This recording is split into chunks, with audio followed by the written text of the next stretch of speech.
tersedia sarana transportasi dan cuti yang ditanggung perusahaan termasuk cuti tahunan dan cuti periodik 2 bulan bekerja.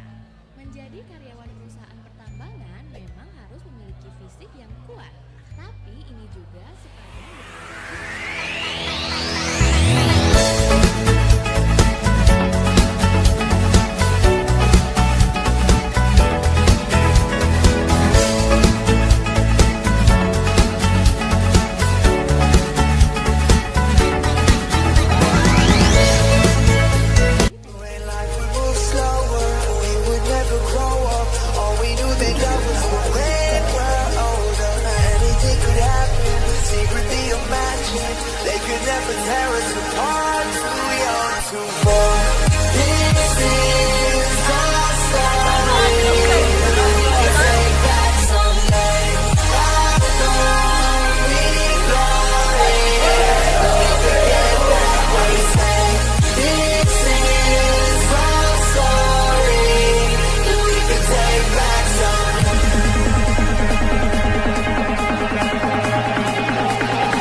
harus konsentrasi.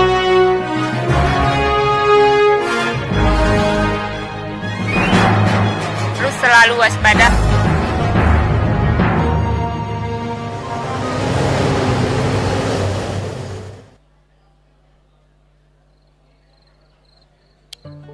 Jurusan Teknik Pertambangan merupakan ilmu yang mempelajari tentang eksplorasi dan eksploitasi bahan galian atau sumber daya mineral seperti emas, perak, aluminium, besi, serta batu bara. Di jurusan ini, kamu akan mempelajari proses pertambangan yang terdiri dari kegiatan penyelidikan umum atau prospeksi, eksplorasi penambangan, pengolahan bahan tambang atau eksploitasi, pengangkutan, sampai dengan pemasaran hasil tambang.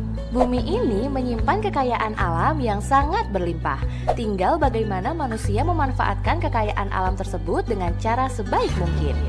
Kalian pasti pernah mendengar mengapa gaji pegawai pertambangan sangat tinggi. Karena perusahaan pertambangan ini mayoritas berada di pelosok dan pedalaman terpencil, yang aksesnya hanya bisa dicapai dengan jalur off-road di pedalaman seperti di Kalimantan, Sulawesi, Papua, atau Sumatera. Kamu harus siap berpisah dengan keluarga untuk jangka waktu yang lama dan hidup dengan fasilitas yang terbatas. Tetapi untuk perusahaan tambang besar, biasanya mereka membuat kompleks hunian tambang yang cukup lengkap dengan memberikan fasilitas yang memadai seperti tempat makan, tempat tinggal, laundry, sarana olahraga, hingga internet, walaupun berada di tengah hutan Kalimantan. Selain itu, biasanya tersedia sarana transportasi dan cuti yang ditanggung perusahaan termasuk cuti tahunan dan cuti periodik 2 bulan bekerja. Menjadi karyawan perusahaan pertambangan memang harus memiliki fisik yang kuat, tapi ini juga sepadan dengan gaji yang didapat. Lulusan sarjana teknik pertambangan dapat bekerja di ratusan perusahaan tambang yang ada di seluruh Indonesia. Contohnya seperti perusahaan swasta nasional, perusahaan swasta internasional, dan perusahaan BUMN. Lulusan dari jurusan teknik pertambangan ini nantinya dapat bekerja sebagai ahli teknik energi, ahli pengoboran bumi atau non-minyak dan gas, ahli tambang dan geologi, ahli hidrologi, dan wira swasta pertambangan seperti mendirikan perusahaan pengolahan minyak dan gas bumi. Namun, untuk mendirikan sebuah perusahaan tidaklah mudah. Semua berawal dari nol dan membutuhkan perhitungan yang matang. Maka, sebelum memutuskan untuk berwira swasta di bidang pertambangan, ada baiknya kamu bekerja terlebih dahulu. Dari situ, kamu akan mendapatkan pengalaman yang bisa dijadikan bekal untuk membuka perusahaan pertambangan sendiri.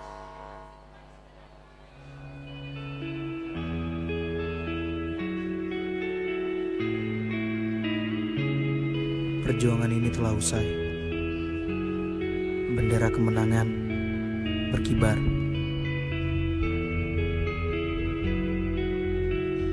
Teringat akan sebuah senyuman, akan sebuah perjuangan, lalu semua berubah terang.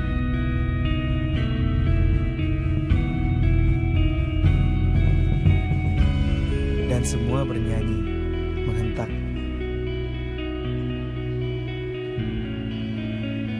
Dan senyuman itu akan selalu membekaskan pada ingatan. Ya, tatapan-tatapan orang-orang sekitar terlihat takjub dan bangga. Entah sebuah ucapan selamat yang sangat sederhana dari sahabat yang akan sangat bermakna, lalu semua kembali berhentak. Nah, itu adalah hasil sebuah perjuangan.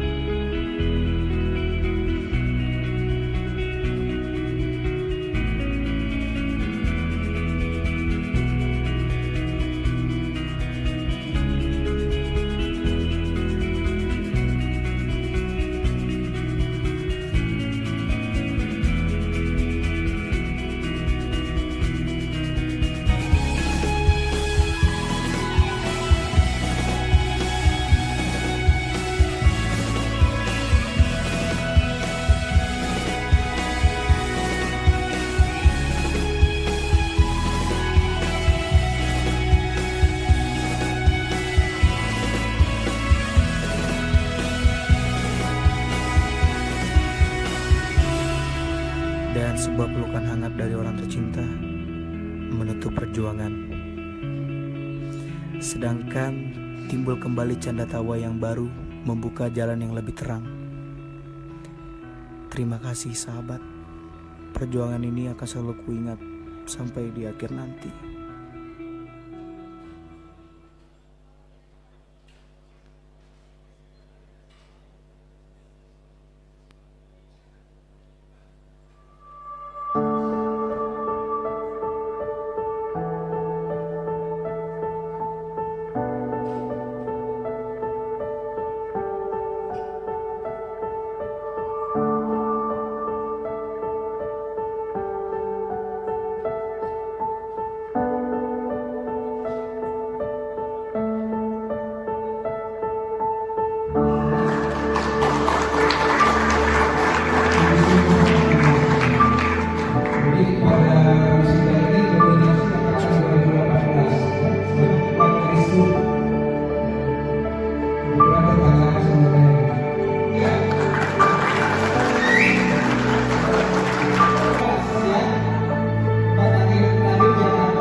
sedikit informasi buat perihal rundown acara. Pertama-tama mungkin untuk acara pertama kita sambil menunggu wisudawan keluar, kita itu sudah diperbolehkan masuk untuk membuat suatu barisan untuk menyambut wisudawan yang keluar. Dari mulai 10 menit sebelum wisudawan keluar, kita sudah membuat barrier atau jalan untuk wisudawan keluar semuanya. Nah, jadi ada izin meminta bantuan.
Perencanaan wilayah dan kota atau yang sebelumnya lebih dikenal dengan nama teknik planologi merupakan studi yang mempelajari tentang tata cara merencanakan suatu wilayah dan kota secara berkelanjutan dan mengembangkannya. Ilmu perencanaan wilayah dan kota mengambil dari berbagai disiplin ilmu seperti geografi, arsitektur, ekonomi, sosial budaya, dan lain-lain. Meskipun mengambil dari berbagai macam disiplin ilmu lainnya, teknik planologi tetap menekankan pada pengaplikasian disiplin ilmu tersebut untuk menciptakan perencana yang handal dan profesional. Ilustrasinya seperti pembangunan atau pengembangan sebuah wilayah yang memiliki potensi ataupun tidak sehingga dapat dikembangkan menjadi wilayah yang bermanfaat dan berkelanjutan.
Enough coffee yet in this morning, don't worry guys. By the end of the session, I'm sure our incredible speaker will have you full engaged. Alright, I think we are all ready to dive in. So let's get started. Welcome to today's Studium General on Economic, Mineral and Environment. We are truly delighted to have all of you here today for these insightful and important discussions. And my name is Takia. My name is Maldio. We from Mining Engineering Department, Faculty of Engineering, and we will be your MC for today. Before we start the Studium General, let's sing Indonesia Raya song first. For the audience, please do stand up.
Next, it would be nice if we ask for the smoothness of his defense by chanting the Quran verses, which will be read by Muhammad Reski and Akmal Faiz. Time and place are welcome.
تفسحوا في المجالس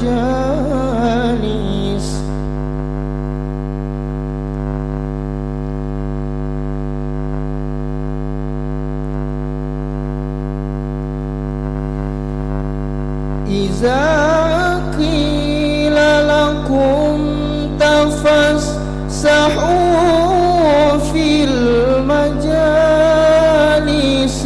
فافسحوا يفسح الله لكم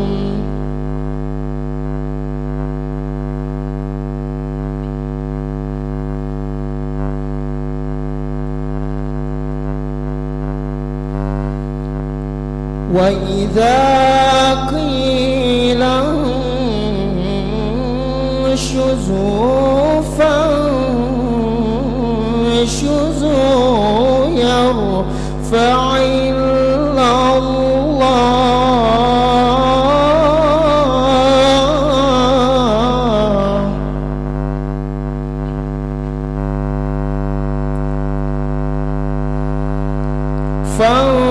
فانشزوا يرفع الله الذين آمنوا منكم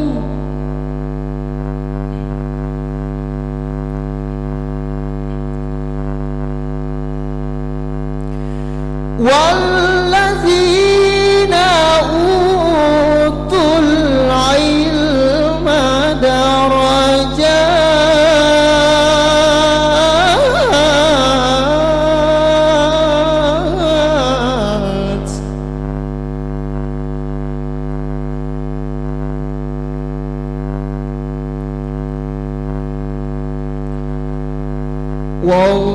والله بما تعملون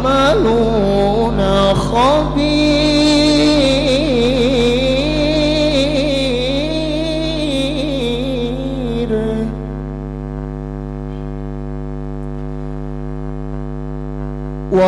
والله بما تعملون خبير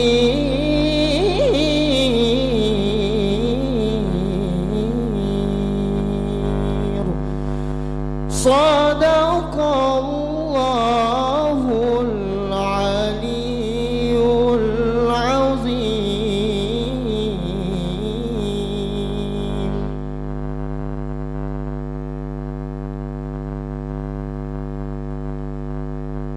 I seek refuge in Allah from Satan the outcast, from his direct and indirect temptations. In the name of Allah, most gracious, most merciful. Oh, you who have believed, when you are told, space yourselves in assemblies, then make space. Allah will make space for you. And when you are told, arise, then arise. Allah will raise those who have believed among you and those who were given knowledge by decrees. And Allah is acquainted with what you do. Sadaqallahul Azim. Allah has spoken the truth. Wassalamu alaikum wa rahmatullah wa barakatuh. Thank you, Muhammad Rizki and Akmal Faiz, for the beautiful chanting of the Quran verses. Hopefully, until the end of the events, we are given smoothness and blessing. Next, we invite the Dean of the Faculty Faculty of Engineering to give a speech. For Mr. Dr. Insinyur Muhammad Zikron, we invite you for the time and place.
Special welcome our keynote speaker, Professor Suyoshi Adachi. Welcome. Ladies and gentlemen, esteemed guests, faculty member, and all students, good morning. Alhamdulillahirrahmanirrahim, we can get gathered here, and this is my great pleasure to welcome to all in this Studium Generale event.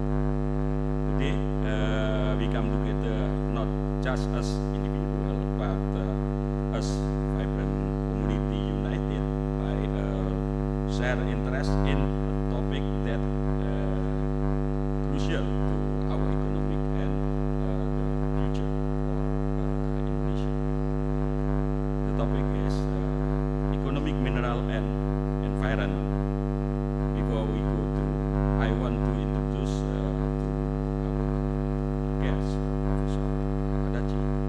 Here is Universitas Islam Bandung, one of the biggest university in West Jabar province. We have around more than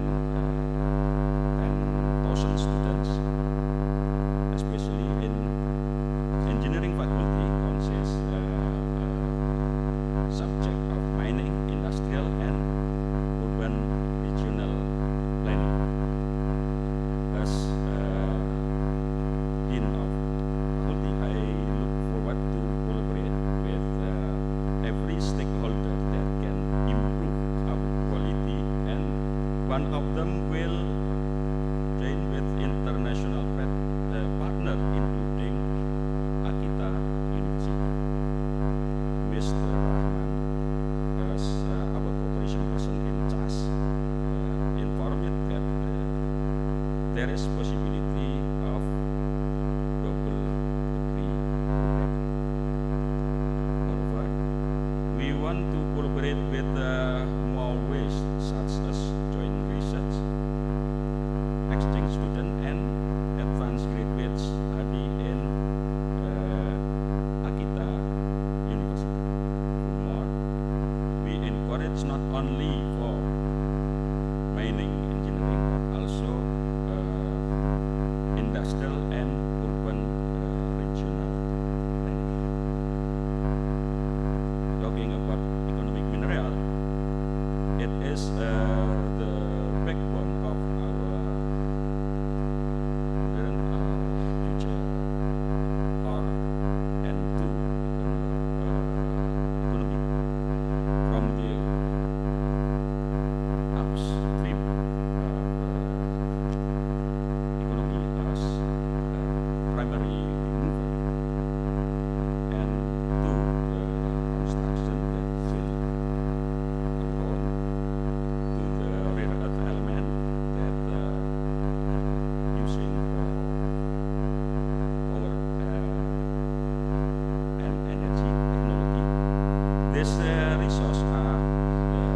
that is all our background why this event is throughout the day. We together will have the opportunity to hear from the leading expert who will discuss innovative methods, the importance of sustainable practice, and emerging technology in mineral economic and more added value to mineral extraction. We will also explore the role of engineering in mitigating environmental impact and how we can ensure that our practices benefit both the economic and the planet. I invite you to actively participate in this session for our student Studium Generale to ask questions, share your insight, and don't hesitate to challenge the speaker or student. As future engineers, researchers, and leaders, we have a responsibility to consider the social and environmental implication of our action. Thanks for your being here today, for your enthusiasm, and for your commitment to exploring the primary topic of economic mineral. Let's make this event not just informative but inspiring and impactful. Welcome, and let's get started. Peace be upon you all.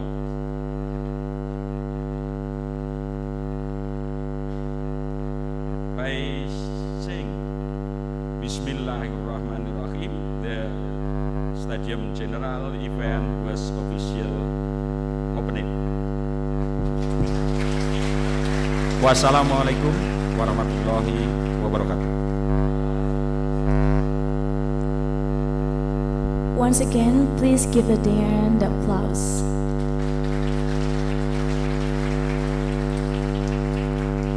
Thank you to the deans, Mr. Dr. Insinyur Muhammad Zikran, for giving his space. For now, as we know, the relationship between minerals, research, economic development, and environmental sustainability is crucial in shaping the future of industries and communities. Today, we have gathered experts who will share their knowledge and perspective on this topic. Without further ado, I'd like to introduce our esteemed moderator for today's session. Please welcome Mr. Ardianto Nur Rahman as the Master of Science Engineering. He will be guiding the discussion and facilitating the Q&A session later on. Mr. Adrianto, time and place are welcome. Give her his applause.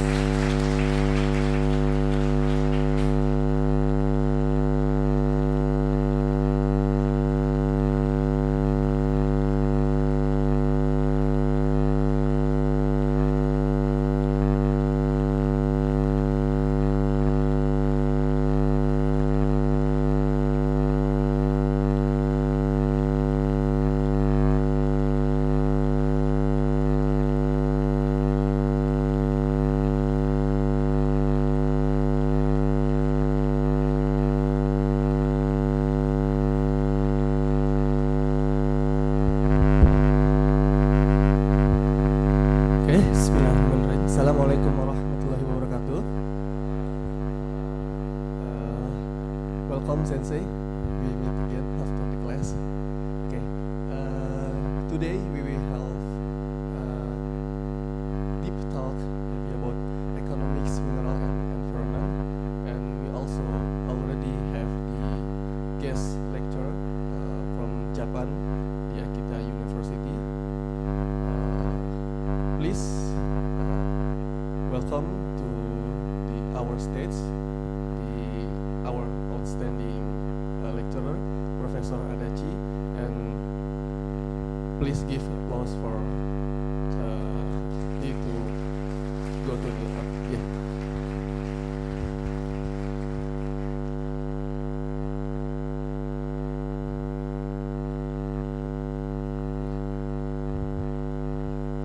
Okay, after Professor Adachi, we also gonna have the second lecturer.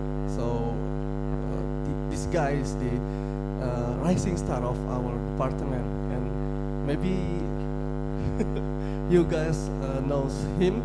So welcome to the Mr. Rahman. Please go to the stage and please give your big applause to the Rahman.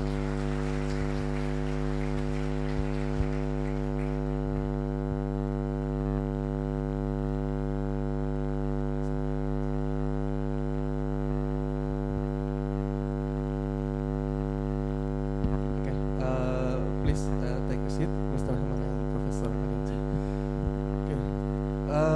Before we continue to the most serious part of this Studium Generale, there will be a welcome regards. It's like before welcome regards, we're gonna play a glimpse of video from our department. It's a brief introduction of our department. So please enjoy the video, and the video can be started right now. Okay.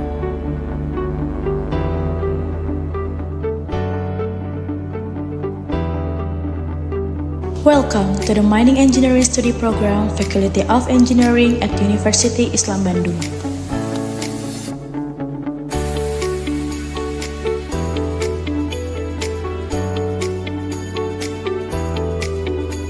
Established in January 1979 by the Islamic Education Foundation or YPI, the Studium programs began as a People's Mining Department under the Faculty of Community Development Technology. Menekuni bidang keahlian teknik pertambangan yang kami menyediakan 3 bidang keahlian khusus. Yang pertama adalah geologi eksplorasi, kedua adalah tambang umum, ketiga adalah pengolahan. Di bidang geologi eksplorasi, kalian bisa menjadikan kompeten dalam bidang estimasi sumber daya mineral, kemudian geokimia atau geofisika, remote sensing maupun hidrogeologi atau air tanah. Kemudian di bidang tambang umum, kalian bisa menjadi unggul di bidang ahli peledakan atau blasting, geoteknik, perjalanan tambang, dan drainase tambang. Kemudian untuk bidang pengolahan, mineral dressing atau pengayaan mineral maupun metalurgi kalian bisa tekuni.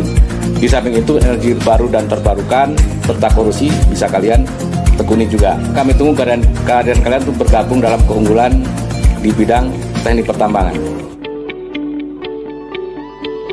Over the years, the program has grown, receiving official recognition as a mining engineering study programs in 1985 and gaining full recognition from the Ministry of Education in 1992. We also have various fields of study, including exploration geology, general mining, and mineral processing. The geology laboratory plays a role in the in-depth analysis of various types of rock, minerals, and geological structures. In the general mining laboratory, we learn about mineral processing, blasting, ventilation, rock mechanics, and soil mechanics.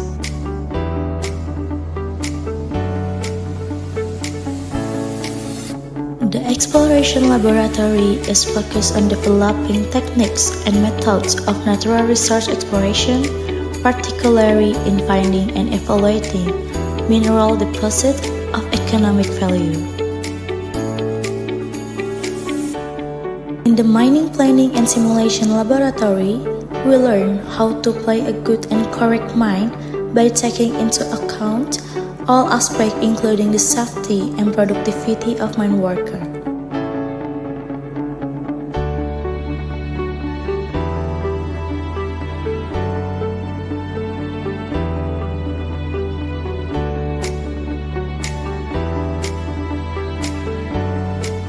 Our students gain in-depth expertise in this area, preparing them to solve real-world problems and lead in the mining industry. Our program also emphasizes on experiential learning through fieldwork, internship, and collaboration with industry partners to ensure our graduates are ready to contribute to the mining sector immediately.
Okay, let's appreciate the video with a big applause.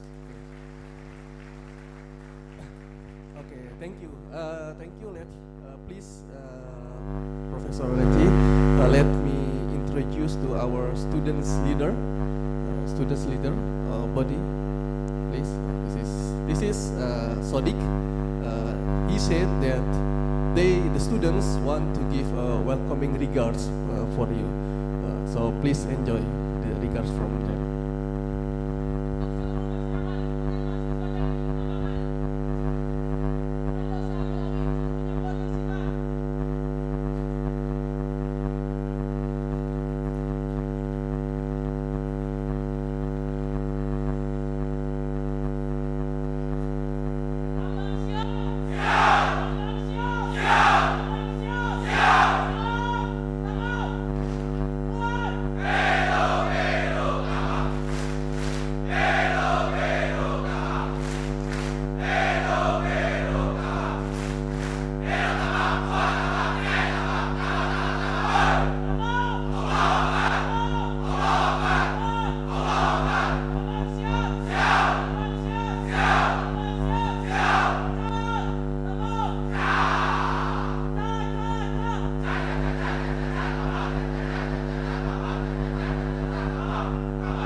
Okay, once again, please give appreciation to our students.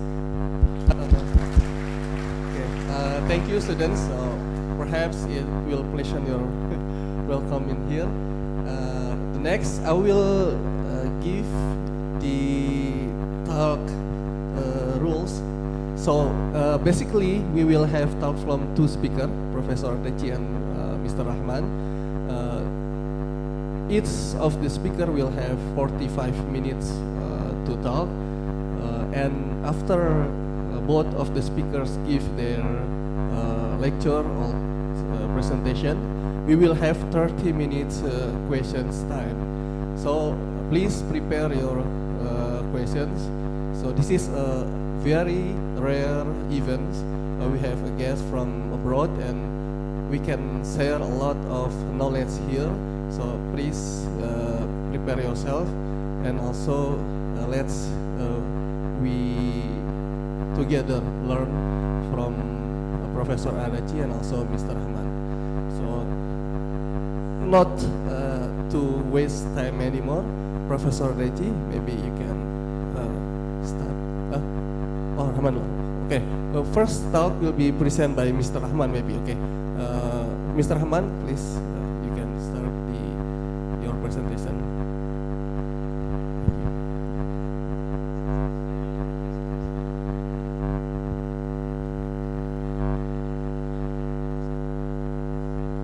Okay, Bismillahirrahmanirrahim. Assalamualaikum warahmatullahi wabarakatuh. Can I have pointer for the group?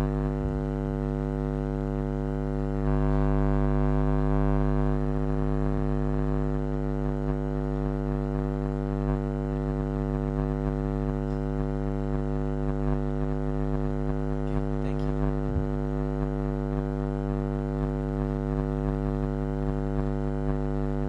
I'm so sorry.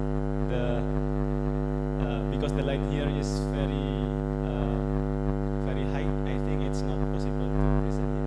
But for the light can be shown here. Okay. Good morning, everyone. I hope you are well here. So today I will present. I will explain the basic of economic mineral and environment, especially in Indonesia. Before I go through my presentation, a special welcome warm for you, Sensei. Nice to meet you again. We have not met maybe 2 years, I think, since September 2022. Okay. My name is Rahman, and this presentation is special for our event today, Studium Generale. Okay. This illustration of picture shows how the mining will want to be. So we can see here as like the rest of open pit. So we want our mining after we finish our operation. We convert the economic become the other kind of economic area. As like in this picture is maybe farming economic. It's just an example. But the others you can choose maybe become tourism or other economic activity. Yes, that is the our hope of mineral industry or mining industry. Next. Okay, first of all, we have to realize that every people will need minerals, and we cannot be separated with mining industry. As like this venue, this light, this laptop, our cell phone, this television is made by minerals or metals. So we can conclude that minerals are our backbone of our modern world. They provide the essential material for infrastructure, technology, and everyday products that we often meet. On the right picture, it shows you that every people in this world, especially in the America, they need several amount of minerals, metals, and fuels. If we count it, it can reach 3.07 million pounds of minerals. It contains of bauxite, cement, clays, coal, copper, gold, and the others. And just your information that Indonesia have those major of minerals. We have the bauxite, we have the cement, we have the clays, we have the coal. That's why we have to be, Indonesia must be a big player in this kind of industry. Next, briefly or shortly, economic mineral is just like a compass. It guides us how to use the resources, including the metals, non-metals, and industrial materials, and how to convert that become social welfare and become our favorable items. After we know what is economic mineral, next is let's think about how the minerals is flow, how the life cycle of minerals. Next, this is the life cycle of our world minerals. Started by the mining in the top left. We learned here in Unisba about mining engineering. After we mine, we got the metallurgical technologies to convert into pure metals or 100% of metal. After that, we forming it into applied products as like our chairs, our tables. This venue is the product of mining. After we use these minerals, usually we throw it in the environment. But in the recent technology, human invent method, namely recycling. Maybe in Indonesia it's not so common, but in the developed country such as Japan or Europe or USA, they are typical to use again or recycle the minerals, so the mineral can be used again by the people. The environment becomes safer. That's why our next target must be in this area. So we need to learn about how to recycle and how to convert the waste into the usable product. Next, by the data, of course, minerals industry, including mining and metallurgical process, create a very, very huge amount of jobs. Of course, it makes the jobs and contribute to the GDP of many nations, including in Indonesia. Here is the data of our production or our export in Indonesia. I got it from Center of International Development. We can see from the blue area, blue graphs and yellow and gray color. They are the product of mineral industry. We can see here from years of 2000, years of 2000, it's maybe account for 25% or around that. And in the middle of 2021, 2010, it's become larger, become maybe around 30 to 40%. And recently, I got data up to 2017, it's become smaller and smaller. This is our reality. Next, this is the data for the mining growth in several nations in this world. We can see that Indonesia have one of the top 10, the top 10 of the biggest growth of mining value. From data 1996, our production of mining value is about 4.6 billion US dollar, and it grows to 38.6 in 2016. It's implied that our production is increased up to 8 times in around 20 years. It's very huge compared to the others. We can see here, we just can compare with Peru and Ghana. The other data, the recent royalty data from our ministry, the royalty of mineral industry is growth since 2020. Growth from 10.2 billion rupiah to 36.3 billion rupiah. So we can conclude its growth up to 3 times. So we can conclude that our mineral industry have a big role in our Indonesian economic. Next. Okay, to conclude that data, it is crucial to recognize that this economic benefit must be balanced with the responsibility we hold toward our environment and society. So there are 2 clues of our target learning. They are environmental, and the second one is the society. As we navigate the challenge of the rapidly changing world, the demand for these resources is only expected to grow. Yes, definitely our people numbers is growing. So that's why the necessity of minerals, it's a must. It must be growth. And how to solve that? Yeah, there are, maybe I can give 3 solutions. That is, they are innovation in technology, the rise of renewable energy, and the increasing need for connectivity. This will drive our demand for economics mineral. So the key point is our sustainable mining practice. Maybe next time, Adachi Sensei will explain more about how sustainable, how to make our world sustainable. So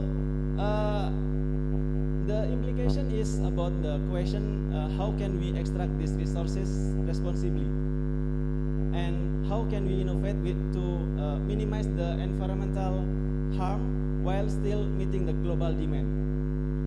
And recent problem we facing the water usage and land degradation and the socio-economic effect of mining on local population. So to conclude this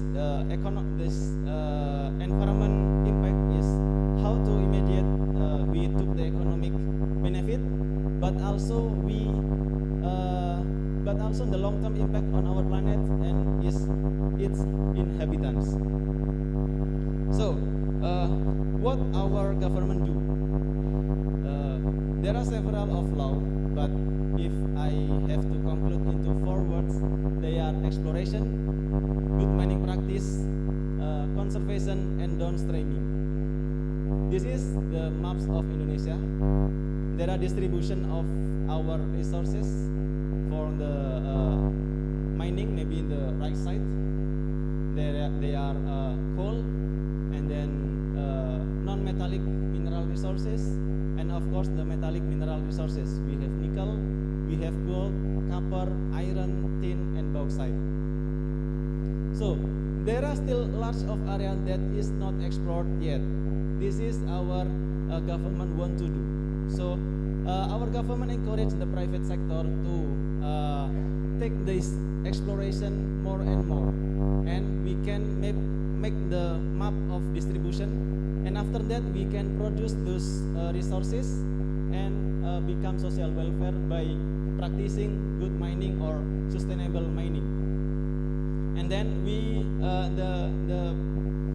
government encourage the mining company to do conservation. It means that the company not only produce the high grade, but also the lower grade of resources to improve or maximize their benefit. The more benefit of company have, of course, logically the more tax and royalty government can take. And last but not least is about downstreaming. Downstreaming in Indonesia is very focused on. So downstreaming, so we not only selling the raw materials, but also the pure of metals, and hopefully later become the applied product. Okay, next, this is one of the example of our government policy about the acceleration of exploration of critical and strategic mineral. How can we call these materials is critical and strategic? There are 2 of parameters. The first one is how big is the economic impact, and the second is how is the supply? Is it limited or abundant? So if the supply is very limited or very low, but the economic impact is very high, it calls critical materials or critical minerals. And our government have the strategic of policy. Start from the middle top. There are prospect discovery. So our government encourage the private sector to do exploration, and then after found the minerals, they looking for the others material associated with that materials, just like in PT Timah or Kasiterit in Belitung, in Bangka Belitung, they found monasit over there. So government not only encouraged to take the tin, but also the associated minerals, and learning how to produce that and maximize the profit of the company. That's it. So next, for closing my presentation, as we consider this issue, let's also reflect on the role of engineering in shaping the future of the mining industry. We are, me and you all of you, we are as an engineers. Engineers, of course, at the forefront of the developing technology that can make mining safer and then more efficient and more sustainable. So our decisions, our today's decision will shape not only the industry, but also the world we live for generation to come. So I urge each of you to embrace the responsibility that comes with this knowledge. Let us commit ourselves to seeking solutions that prioritize sustainability, innovation, and community welfare. Okay, that's all my presentation. Thank you for your attention. Okay, lastly, I just want to share you, this is my picture when I was in Japan. I was buried in snow. Maybe 2 months later is the season of snow or winter in Akita. Maybe if you want to experience this, you have to go abroad. Maybe you can continue your study or the others, or go abroad. It's the time you can make the relation with our international partners, and after that you can pursue by yourself. Thank you for your attention. That's all for me. Assalamualaikum warahmatullahi wabarakatuh.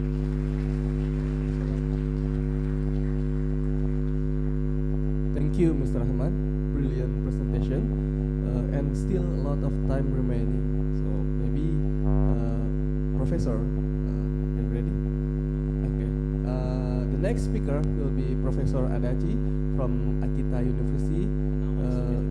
There are still a lot of time available, so you can enjoy your presentation. And for the audience, please learn what the professor talk in the presentation. Thank you, Professor Adachi. Please, you can start the presentation now. Okay, hello everyone. Good morning. Selamat pagi. Okay, okay. And my name is Adachi from Akita University, Japan. And thank you so much for arranging this kind of hall, very huge hall, and lots of attendants, including students and deans and the head of engineering. I didn't expect such kind of active lecture in this university, but I'm very happy to be here. And this is the first time to coming to the Bandung. Before coming here, the temperature will be very hot than in Japan, but after coming here, I recognize the temperature is so soft, and it's a very comfortable temperature and atmosphere. And then that's one of the reasons population in Bandung a little bit increasing, but the one reason is the weather is so good in here. And then I recognize one more thing. Dr. Rahman was my student in Akita University, and comparing with his student time, he totally become a teacher in here. I was surprised how much he can grow up here. Okay, thank to you, probably.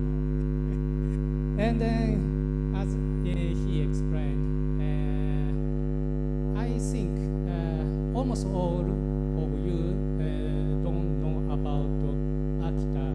The where is Akita city? If you know the location of Akita, please raise your hand. Nobody? Nobody? Oh, it's another surprise for me.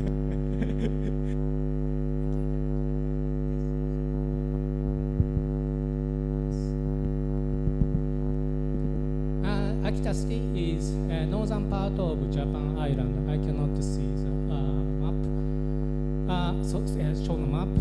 Northern part of central island of Japan. The location is from 600 kilometers from Tokyo. Probably you know Tokyo at least. And 600 kilometers to north and face to Japan Sea. And that's the reason why Akita City has lots of snow. In the winter season, the very cold wind comes from Russia and China and through the Japan Ocean. But the temperature of Japan Ocean is higher, so the water it becomes cloud and it becomes snow, and we have lots of snow. Probably no one sees the actual snow. Do you have snow in Java Island? No. Okay. If you want to do skiing or snowboarding, the quality of snow is top of the world in Akita. So please come to Akita in winter season. Yes. And do you know the dog, Akita dog? It's a very large and famous kind of dog. Name is Hachi. The story became a movie. And if you don't know, please check the Google or something. Yes. Yeah. And that's the introduction. And and my own research work is mineral economics. Economics for mineral development or mineral market, so on. So today I would like to introduce some of the basics of mineral economics for you and how much important the role of resource-rich countries like you. And then I want to connect with SDGs, Sustainable Development. So yes.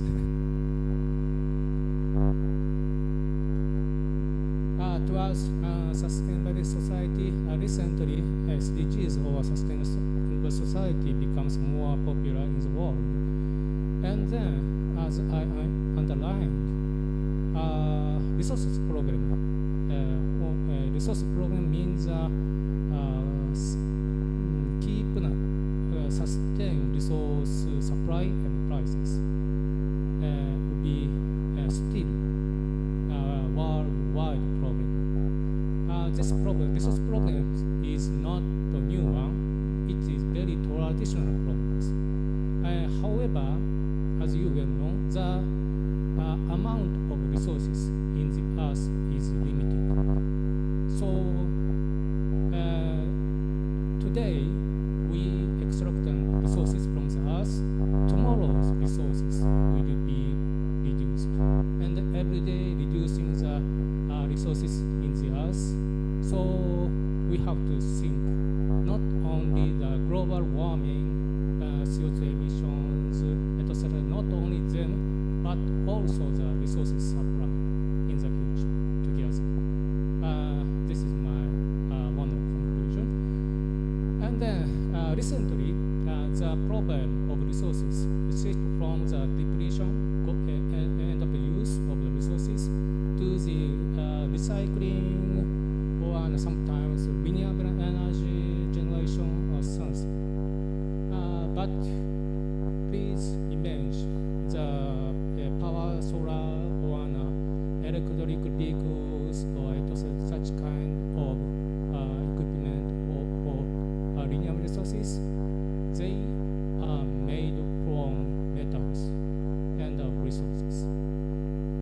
even though the electricity is renewable, but the equipment made from the non-renewable resources. This is another point of thinking about resources.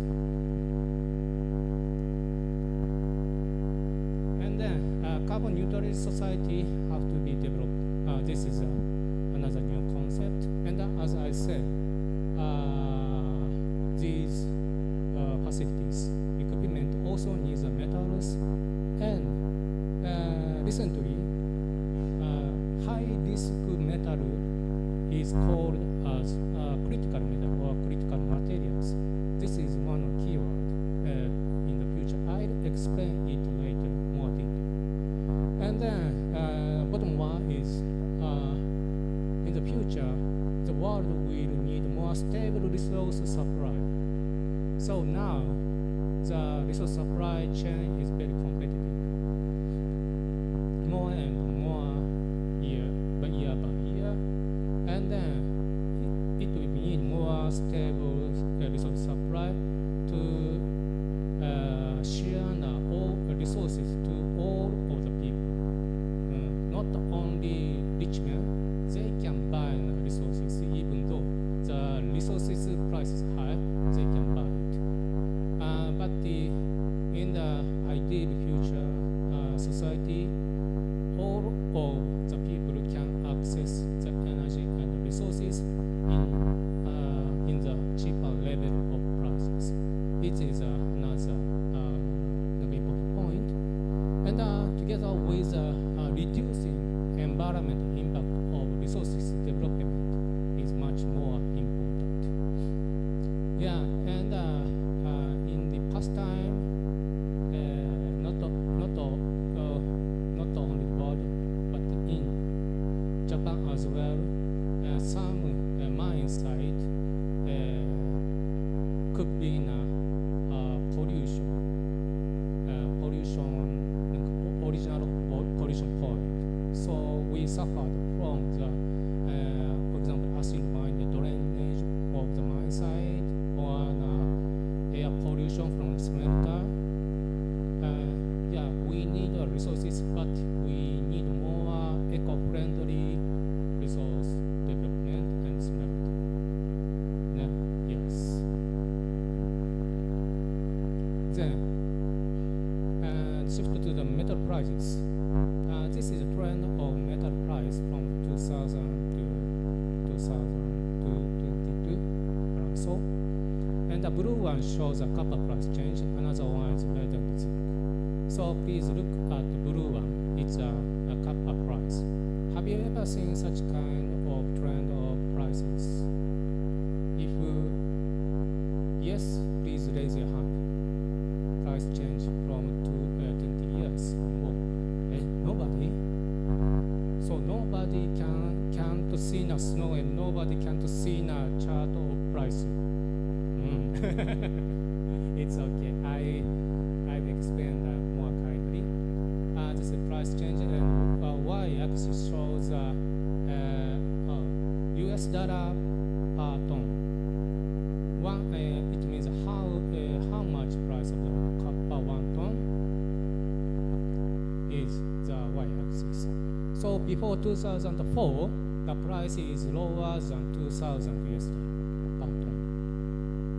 But suddenly, after 2004, the price level went up higher, almost five times higher than before. And at that time, the resource market has been changed at that time point.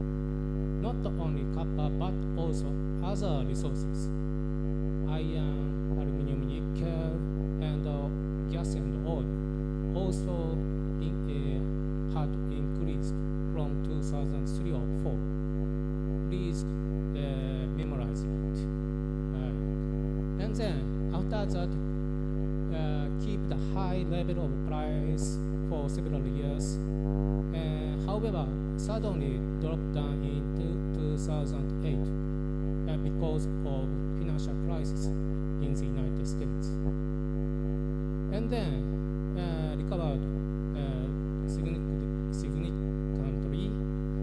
smoothly, the price went up higher and recorded the highest price in 2011 around here. Sorry. And then it slightly dropped down after that and keep $6,000 pace constant level, and recently the price went up again. Why went up recently the prices? Please think about it. The answer is effect of COVID-19 situation, and also the Russian invitation to the Ukraine. These two big events caused high price recently. And then now we have a historically highest price of the metals. So this high price will earn some profit in your country, especially for mining sectors.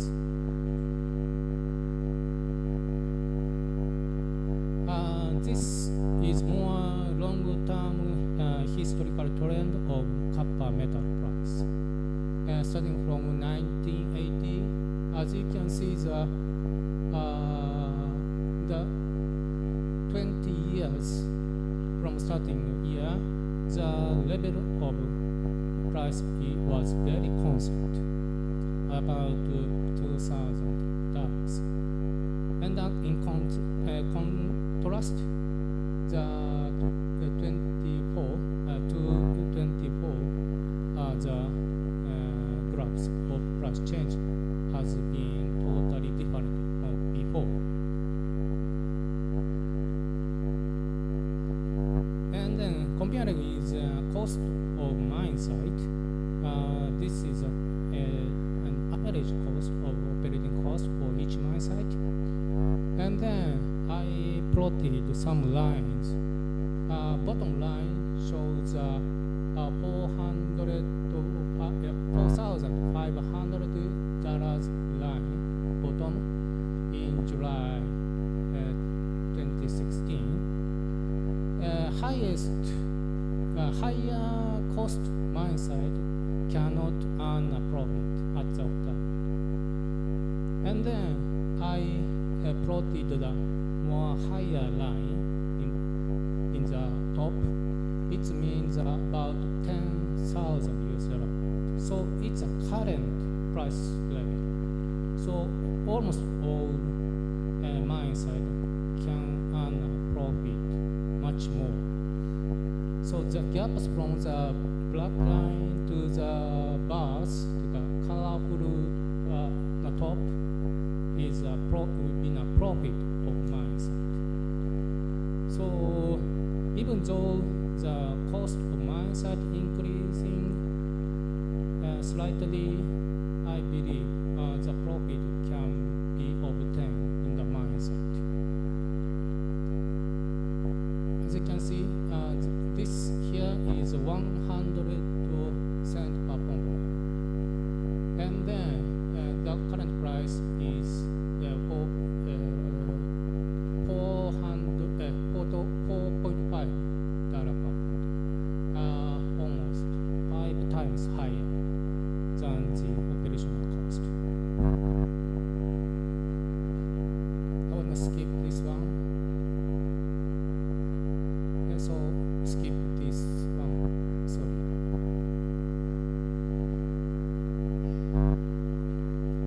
And then next, I would like to compare with consumption, or it's same as demand in the world. This is also a copper situation from 1980 till the present. You can find 3 colors. Bottom one is Chinese consumption, and the gray one, second one is G7 countries consumption. G7 countries, for example, Japan, United States, European countries, Canada. And then white bar shows the rest of the world countries' total consumption. At the first, at the beginning of the graph, G7 countries' consumption occupies more than half of copper metal is consumed in G7 countries. However, after 2000, the black bar growing up. It means consumption in China has been growing up. And then, as you can see, recently the share of Chinese consumption occupies more than 50%. It means half of consumption of copper is occurred in China. The situation has been totally changed in this decade. So this is another necessary important point. Instead of that, G7 countries' consumption decreases every year, the share. This means the final products is consumed in the world, in every country, including developed countries. However, this graph shows metal itself usage in that country. And for example, Chinese company using the metals and change it to the parts and the final products and export to other countries. So this is the first treatment of metal usage. And then rest of the world, white bar is a little bit growing every year. And the Indonesia consumption is in this white bar. So I want to show you the next line like this. Please focus on the top of the bar.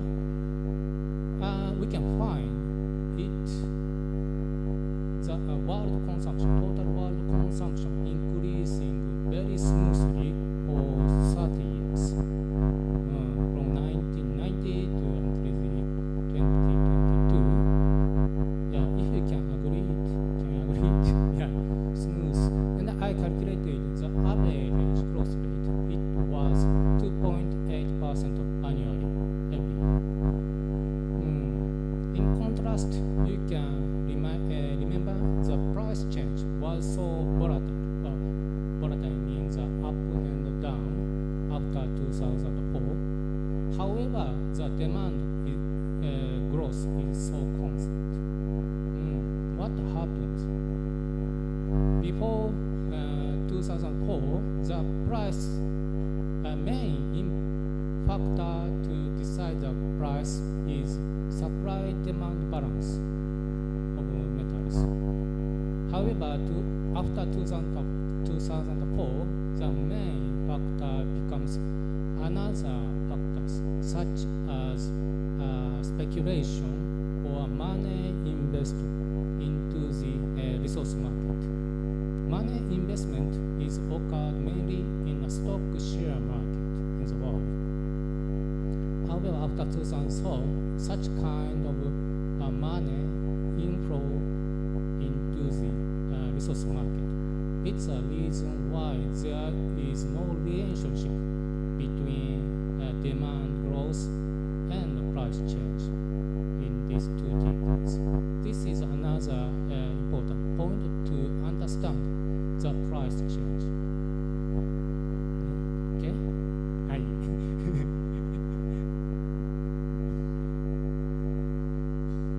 So I want to introduce another concept about the economic growth and then resource usage. This concept is called decoupling, which is provided by the United Nations 20 years ago. This is very basic concept for the United Nations policy so far, and then it shows you can see in the orange curve. It shows economic growth by time goes on, and then UN said the growth rate of resources usage should be lower than the economic growth. So the resources usage rate should be low. It is blue curve. And then also the environmental impact should be negative growth as economic growth. If world can achieve this pattern of transition, we can do the sustainable development, they said. But however, I feel this is too much ideal situation. Yes. So, but it is good for an ideal concept to make the goal. But sometimes we have to think more actual things. And then I collected data about the situation of decoupling for 4 countries: China, India, and United States and Japan. Yes. And the blue line shows the GDP growth, and the other lines copper steel energy usage for each countries. And then you can find like in the United States and Japan, the situation has been decoupling, like United Nations said. Economic is growing up. However, the resource usage constant or something decline trend. So it's a situation of decoupling. However, the top of 2, Chinese and India case, the economic growth and resource usage total same trend. It is a coupling case, coupling between economic growth and resource usage. So I don't show you another country's examples. However, most of all developing countries has such kind of coupling cases. I mean, growing economic activities with resource usage. And the only developed countries can be such kind of decoupling figures. Okay, this is just a summary, so I want to skip this slide. And then I made another type of how can I say comparison with economic growth and resource usage. The concept of thinking is similar as before, but I took data for per capita GDP for x-axis, horizontal axis. Per capita GDP means per person GDP for each country. I think you know that GDP, gross domestic products, is an indicator of economic activity in a country in a year. So, and then divided by population for each country. And then y-axis is per capita copper consumption. It means copper consumption in a country divided by the population for each country. So how much use the copper in a year, in 1 year, is this. Well, of course, it's average in a country. And then I plotted for 5 or 6 countries for that. And then I want to explain from the right side regions. So you can find developed countries like Germany, United States, and Japan.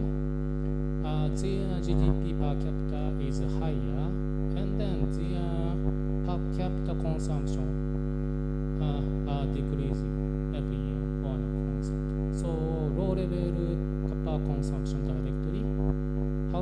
they can achieve a higher GDP per capita.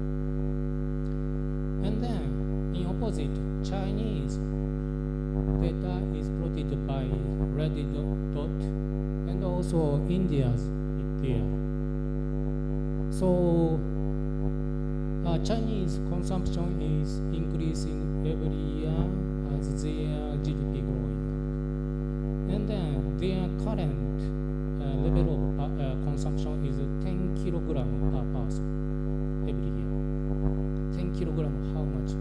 It's heavy, but it can carry for one person. And then in their case is both of the factors so small, so it is very close to the origin of this figure. And then I plotted other countries on these figures, and I find almost all developing countries located around here. Here means close to China and India, at least left side and bottom side. And also, if we plot the Korean case, South Korean case, the data has been changed like this. It like a bridge from the developing country to developed countries. The shape is like a mountain, and it makes an example of a transition from developing to developed countries. It's my assumption, but if you can agree it, what happen in the future? Please think about it. Yeah, I said the Chinese current consumption is half of world consumption. Do you remember? And then now Chinese situation is 10 kilogram. However, if we can assume the transition will be the same as Korea, Chinese consumption could be more higher, up to 20 kilograms in the future as their economic growth going on. So it means Chinese consumption at least will be double from now. So in summarize, I said half of consumption now in China. So it will be the double. So it means that Chinese consumption will need all of the world production in our country in the future. So I think it's a very terrible situation. And then after Chinese consumption declining as their economic growth, India will follow up. And I'm thinking Indonesia will follow up. One of the reasons is population is an important factor, how much use resources. Not only the economic growth, but also population is an important factor. So you have a large scale of population and growing up. So India and Indonesia will follow to the China. So in that case, world need more copper resources in the future. I think differently.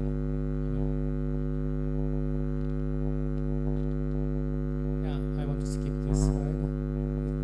Just to summarize. And the relationship between this is world average of world consumption and per capita GDP. And then this graph shows the transition of world copper consumption per capita is so smooth. We can put a very straight line on this graph. So this shows at least next 10 years this trend will continue. So the world need more copper in the aspect of world GDP and consumption.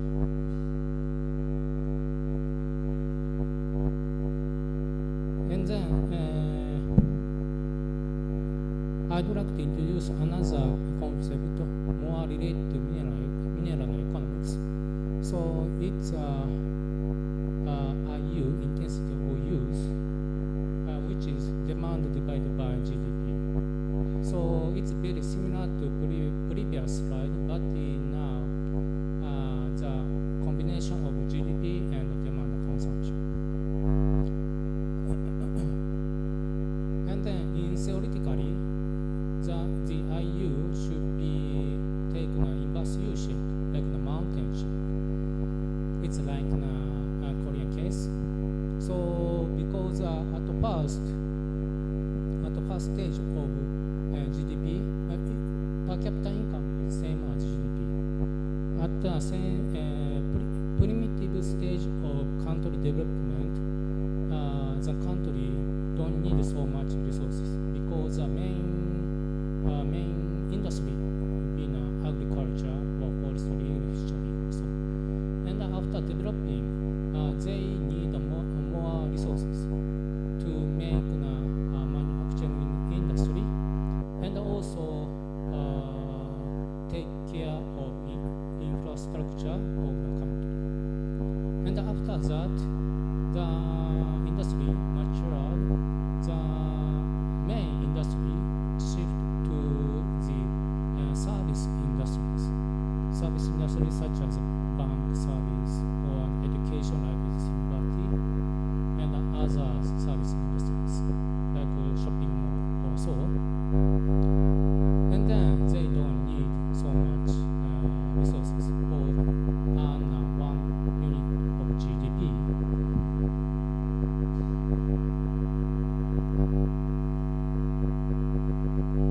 Yes, and I plotted the data of IU for the same countries.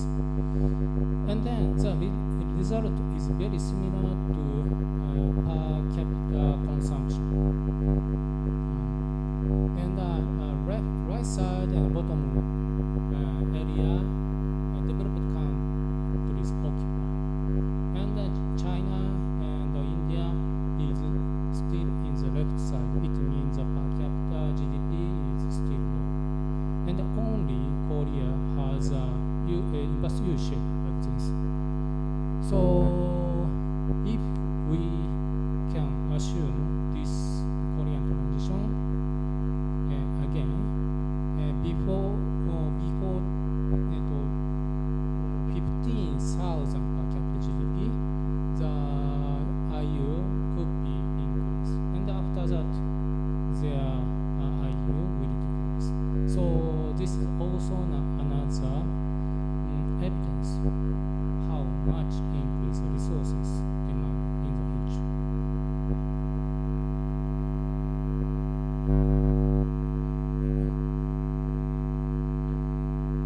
And then this is world prediction of population and economic growth.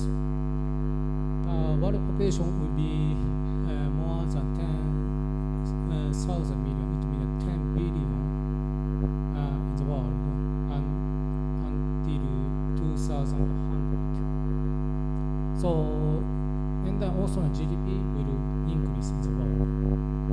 So I believe population and economic growth is a main factor for the demand of resources.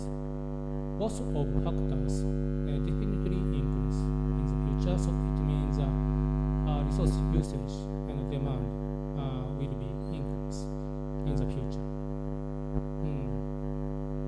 So what happened increase in demand? So from the viewpoint of market, the price of resources will increase in the long term in average terms. Sometimes the price goes down and up goes up, and if we can take an average, the price will go up in the future. Yes, and also we have to emphasize recycling to treat with this rapid increase demand. However, it is not so easy to increase recycling. Yeah, Japan is one of the advanced country for recycling. However, the recycling rate is about 20 to 30%. So Japan has lots of recycling law and factories and some of smelting companies, and then they try to collect the used products as much as possible. However, the recycling rate is still 20%, 30%. Yeah, it is important to increase the recycling rate, not only in Japan, but in the world, including Indonesia. So I don't know the exact system of Indonesia recycling, but if you can separate waste and the recycled products, there is still margin. You should be too. And then, anyway, the resource prices will go high by increased demand. Okay, I'm gonna skip it.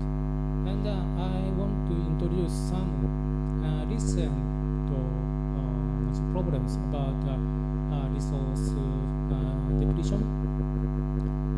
Critical metal or critical materials is a keyword recently. Also, supply chain is another keyword recently in resource market, especially in developed countries. And what is the meaning of critical metal? So we are calculating several factors like this: geological factor, technical factor, environmental, social factors, political factors, economic conditions, and calculate the risk of metal supply, not only supply, metal acquisition. And then, typically, we plot using a two-axis graph, taking a supply risk for X and taking the economic importance for each metal, and then find out which metal is more critical. It means which metal is risky than the other metals. So it can be a data of resources strategy and policies in developed countries like Japan and the USA. So this is an example of United USA's one, the left side.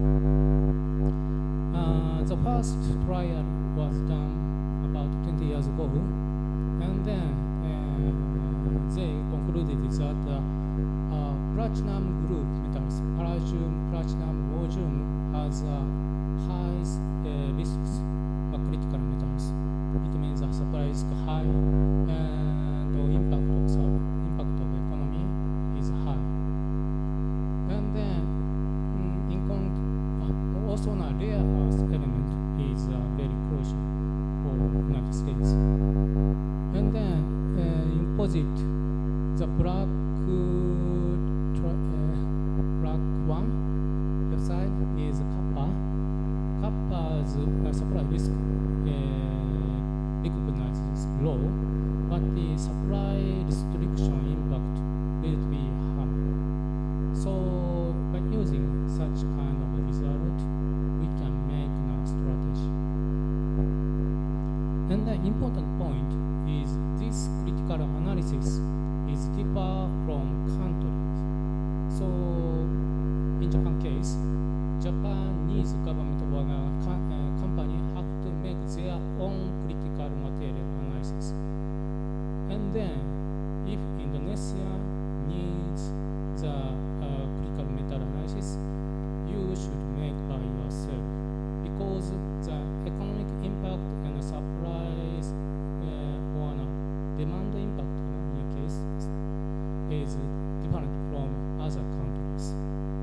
then it could be very basic data for resource policy and strategies. And this is a lot of my own research cases. This box on the mid-term to long-term critical metals for Japan. And then from my analysis, rare earth metal and cobalt and tungsten, such kind of rare metal is very critical for Japanese industry and Japanese economy. So we should we try to keep such kind of metals from the foreign countries. Of course, Japan imports all of resources from foreign countries, including your country. But the risks is deeper for resources. So this figure shows which metal is important for Japan's industry.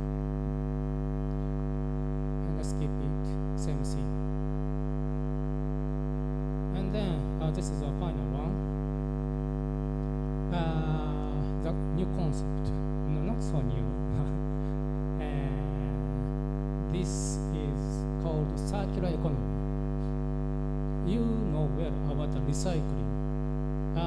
Circular economy concept is very similar to recycling strategy. Do you know circular? Have you ever seen circular economy in Indonesia? Please raise your hand. Again. Also nobody. So I believe you know recycling. You know recycling, please raise your hand. Recycling. Ada? Nggak ada? Oh. Mostly they only know. Oh, really? Yeah. Oh. Okay. How can I? Yeah, recycling is a reuse of materials, metals. For example, this my computer becomes old, and this will waste throw away. But if you have the recycling system, this computer can be returned to the smelting plant, and then this becomes new metals. So it is a recycling.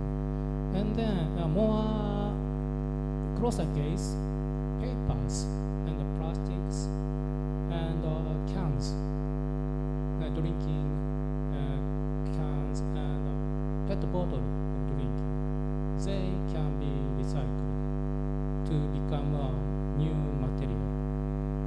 So it's a circulation of material is called recycling. In Japan, we have lots, as I said, lots of recycling law and system. And then recently, EU, European Union, provide a new concept for the recycling. It's a circular economy. Usage. And then they aim to higher resource efficiency at first, and then in 2015 they declare a circular economy package. It says like this, but in summarize, they promote more recycling. But not only that, they also increase the employment and economic growth from recycling activities. So that's the reason why circular plus economy. Economy means by enhancing recycling activities to increase economic activities. Yes, that's they said. And then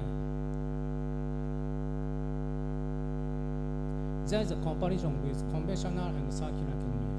Conventional means a conventional recycling thinking, and then circular economies. In the point of view, policy oriented, the convention one is based on environmental policy at first. To protect the environment, you have to do recycling. Is main knowledge at that time. And then in circular economy, not only economic policy, also the environment policy, plus economic policy will be combined together. This is the concept of EU. And then promotion method. In conventional, government sector promotion is the main and only. However, the circular economy, not only government sector but also private sectors, cooperation is necessary. And the range is domestic chain to the global chain. So export and import of waste is necessary. Approach is regulation by law, and then circular economy, not only regulation, but also rule making and making standardization with local. Now, the standardization discussion in the EU and world level. Do you know that ISO, International Standardization Organization, it's one of the world global standardization. They are deciding the circular economy situation. So it may affect our life or industry. Now it's a turning point on circular economy. I think this is the final slide. And then also, as I said, in summarize, the demand of resources will increase and the price is high. And to deal with this situation, we have to enhance at first the primary production. It means production metals from the mine. And then recycling should be followed up the gap of demand and supply of primary mine site. And then with that, we have to think about environmental impact of metal production. Also, the social license to operate. It means impact to the community or close to mine site. Such kind of eco-friendly and social friendly, but we have to do a new mining project in the world. And Indonesia is one of the main supplier for such primary metals. So, like Japan, we have to depend on your situation. Yes, that's all what I want to lecture. Thank you very much for your attention.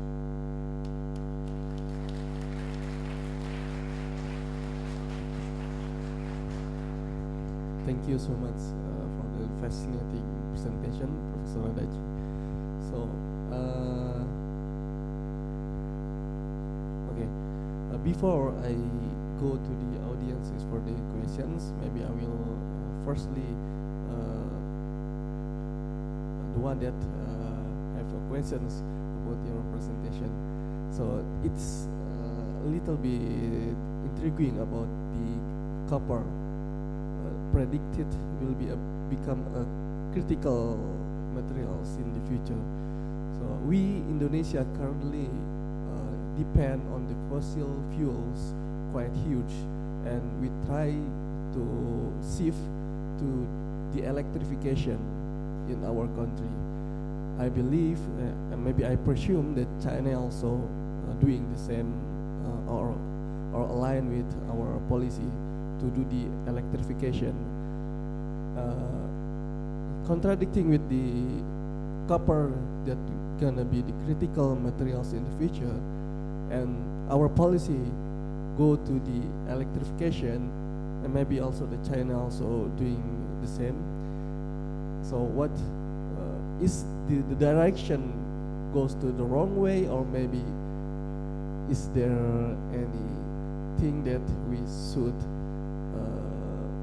choose or better option about it? So we just, because we just started the electrification and we have well, huge dream and huge target about the electrification itself, and we all know that electrification needs copper. Okay, thank you.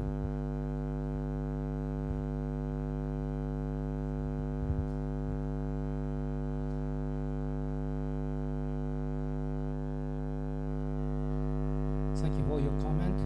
And as I said, this is the first time to come in London, and I was surprised so many trees in the city area, and you have lots of parks and surrounded by very beautiful mountains. And from the view from the hotel, my floor in a hotel is 17th, so I can see the not half of the city. So your building and the trees is almost similar height. So this is very I feel very beautiful and not so common in the world. So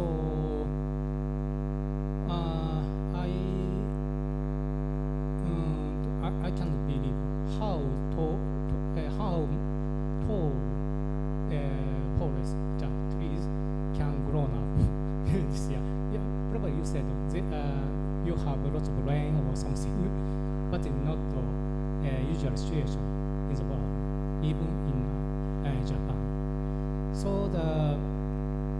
I think when I see such big trees, this is carbon oxide stock. And then in Japan case, sometimes to make a photovoltaic plant, solar energy plant, they cut the trees and make the new land and set up the PV panels. And I cannot believe it. The CO2 is inside of plant and the trees. How do they cut it and the PV? It is yeah. I cannot believe this is opposite things do in same time. So it's my answer is like Indonesia, such a very green, rich country, to keep the forest is the best way to reduce CO2 emission. I think before developing such kind of electricity, something, Japanese case, I think it is a mistake. Keep the forest, and sometimes it's okay to expand the residence area on building up tall buildings, but cut the forest trees to make solar power or wind power. It's the opposite way. So keep the tree. It's a very big storage of carbon dioxide for the world. So if you can, please maintain just such kind of big trees and make it more fruitful forest in your island. I hope so. It's the best way to utilize the CO2.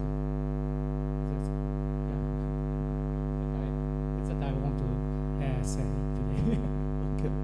Thank you, Mr. Raji. Then now is for the audience to have questions.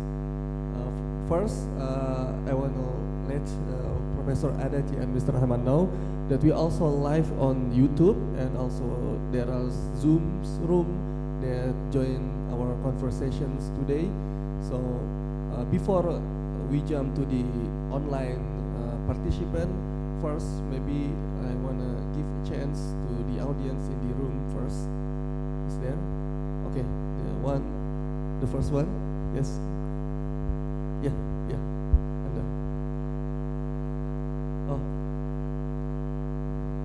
ada mic-nya.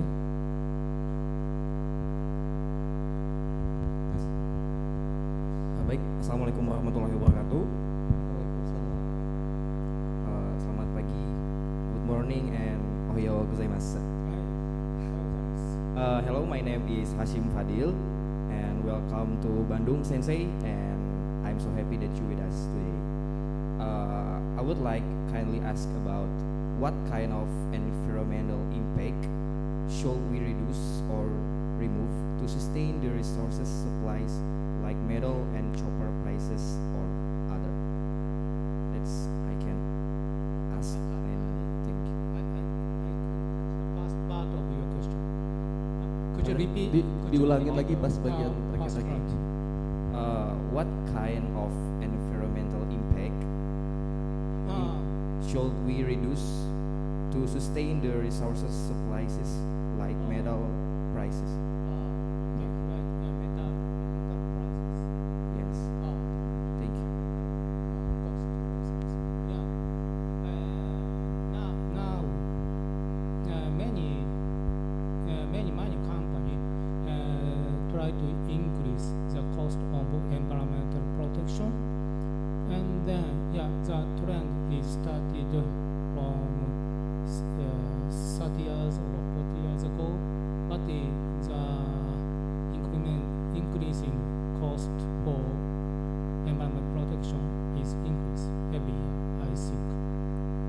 This is a good trend for us, and sometimes I heard it becomes too much high cost for development to protect the environment. But as I showed in my graph, not all, but more than half of copper mine site has a profit, still has a money to use environmental impact reduction. So they should use the money for environmental protection as much as possible at first. And then sometimes if the mine site is very weak means the impact is very high, they should stop the production and move to another more low environmental impact plant. So it means at current it will be a loss of the mine site, but in the another aspect we can remain the mine site for the future generation. At that time, if the society allows much more usage of environmental cost, they can reopen the mines at that time. So environmental protection is the necessary cost for resource development recently. Did I answer your question? Okay. So always environmental comes first. Okay. And then before the second question, maybe I will give chance for the lecturer that visited. Okay. But Bu, jadi ada mic-nya. Minta tolong, panitia.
resource and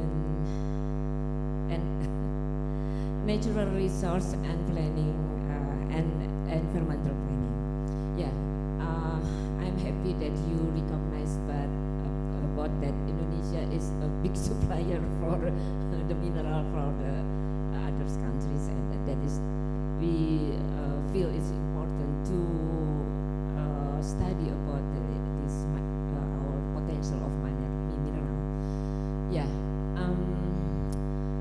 I interest with the picture about the coupling concept of coupling that is recognized, that is environmental impact.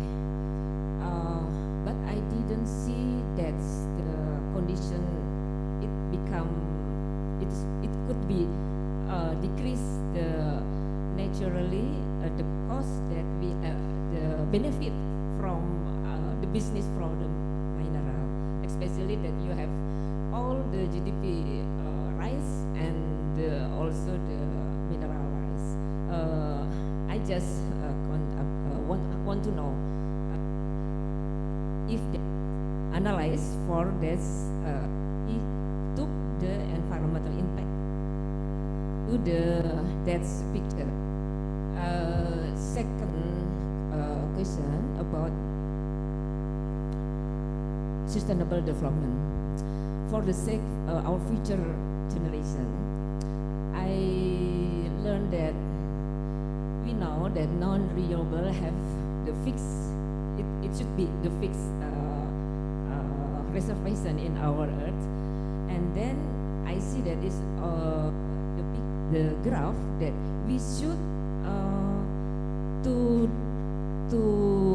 manage the rate how to exploit our mineral. That should be under that cap for our deposit, for example. So we must know that. So we didn't to exploit more and more. That it should be known for all the people, and also it's make it a sustainable way that the mineral always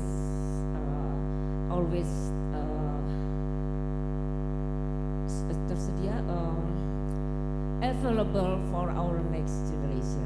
It's not be dihabiskan today. That's I hope you understand. Maybe can you explain more? Thank you. The first one, maybe I will just conclude the questions of the questioner. So the first one, she asked about the coupling effect with the impact of the environmental, and the second one is about the how to manage the exploration of the minerals, exploitation of the minerals, while we still thinking about our future, so we not like dig and empty the reservation, but we still think the future of our children. Thank you. So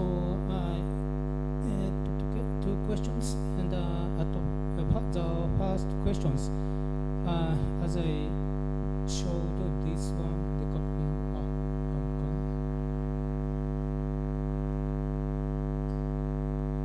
You said about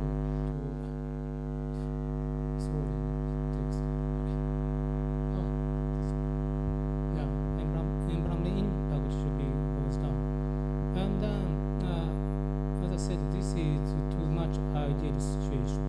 Ideal means not the actual situation. In the case of developed countries like Europe and even Japan, probably, what happened?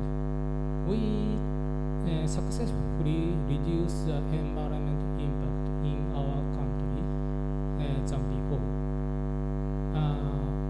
How did I do? It's we move the factory plant to the other Asian countries like China, Thailand, Thailand, Malaysia, and Indonesia, like that. So just to move the plant to the other countries, and then we feel we can reduce the environmental impact. But it's a lie. We have to think totally, because carbon dioxide emission is worldwide problem. So, as I showed you, sometimes such kind of data is used for the comparison between countries. And the developed countries, okay, like especially in European countries, they said we are very eco-friendly, but the product is made in other countries, and there they emit some environmental impact. So this is very simple. So I want to change the situation. We have to think total lifetime of the product's environmental evaluation is necessary. Yes, and this is our answer for your question, for your first question. And next question is very important to answer for me. And then, in my opinion, it is much more difficult to find new good deposit in the world. New good deposit means a good quality of ores, deposit metals, and a big scale ore deposit. I think such kind of good deposit doesn't remain yet in the world, because when we do an exploration, the possibility of finding out the big deposit in close to the surface, it is discovered. It was discovered at first, and then developed it, and then do it like that. So remain deposit is smaller or lower grade. So low grade resources will remain in the future. And then, so we have to consider about it. It means one of technology to develop low grade ores and more deeper deposit, and more non-impurity elements contains metals. Such kind of more harder mining exploit is necessary. So engineering also pays to these technologies. So it's one kind of story to proceed the supply side in the world. Did I answer your question? Okay. Like this is my Okay, thank you very much. And then we try to connect to the audience from the Zoom or YouTube. Is there any possibilities?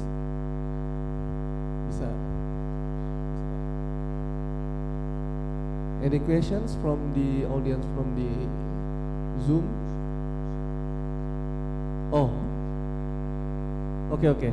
Maybe before we go to the Zoom, one more, the last one maybe from the audience in the room can have a question to the sensei.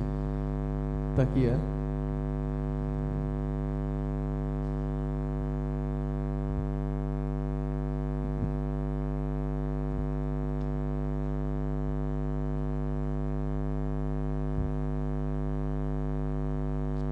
Check.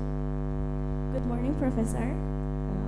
Let me introduce myself. I am Takia Putriarianto, mining engineering student class of 2021. Allow me to ask you, sir. Previously, you discussed about geological factor in critical impact. My question is because I'm doing this thesis on exploration right now. First question, how to produce a lot of minerals by increasing GDP results in a country, especially in Indonesia. And the second one, the next question is, if I continue my study in Aikita, can I study more deeply here? Just that. Thank you.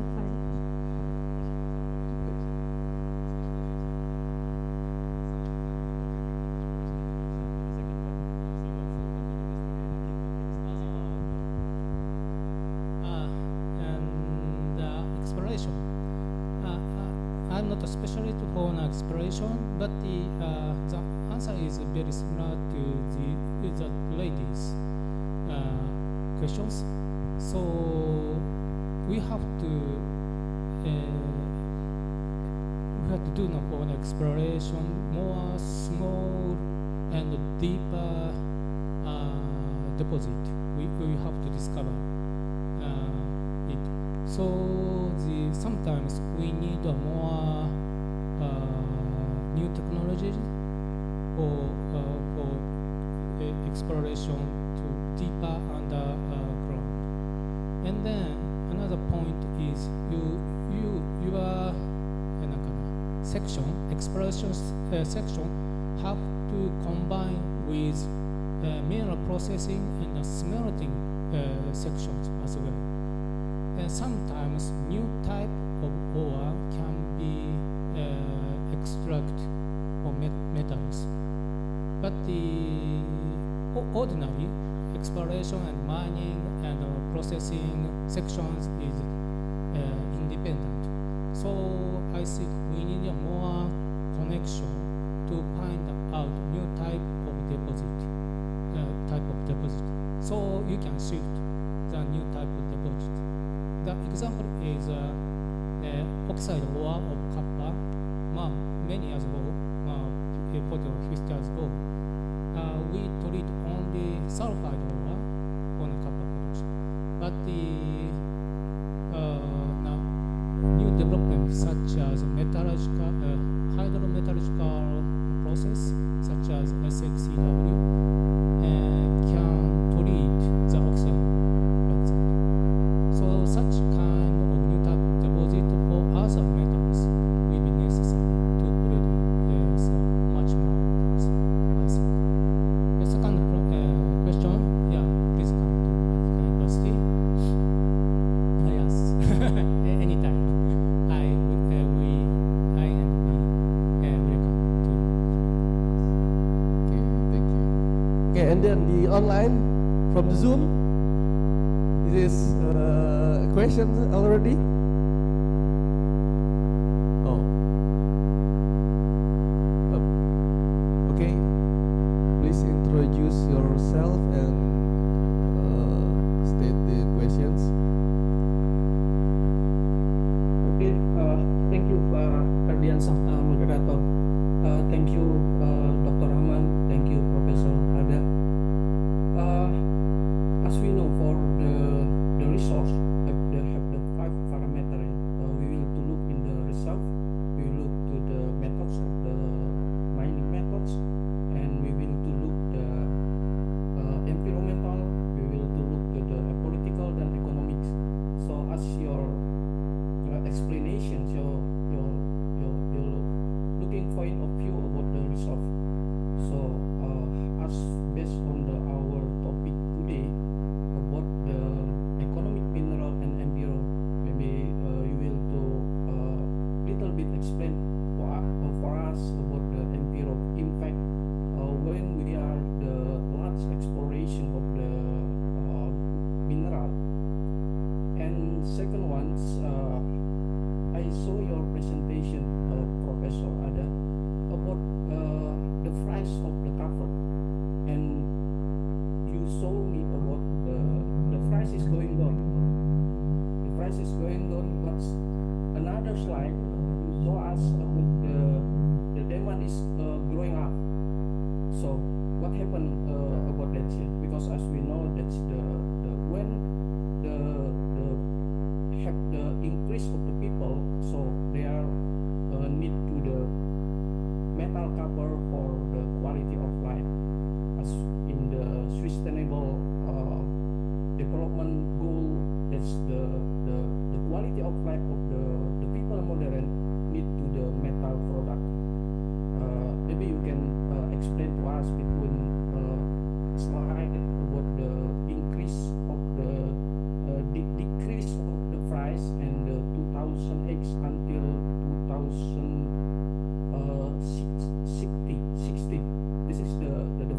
cover is going down. But another slide in the demand of the cover is going up. This is our question. Thank you for your attention. Thank you. Okay, thank you, Mr. Era. So the first question, maybe I will try to conclude.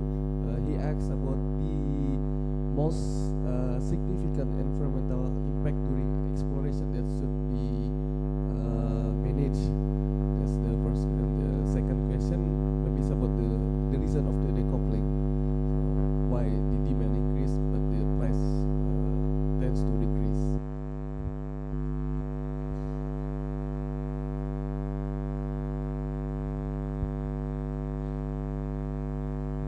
Thank you for your questions. And I think the most impacted environment impacted by mineral resource development is the water, ashing water drainage, and the water treatment, and then it will continue almost forever after closing the mine site. Of course, you know well. And then why I say again like this? We have to revise our mining industry's image to the ordinary people. Like Japan, who, as I said, some mine site caused pollution, water pollution and air pollution. So the historical reason, ordinary people think mining is very dirty industry. So I think in many countries, many people think about it. But from now, we have to change the image of mining industry. We do protect the environment as much as possible. And then first one will be now water quality in the mine site. And then next to the air condition, air quality. And the third one is scenes. In the open pit mine especially, you remove the rock and soil to outside. And then rehabilitation is the third one.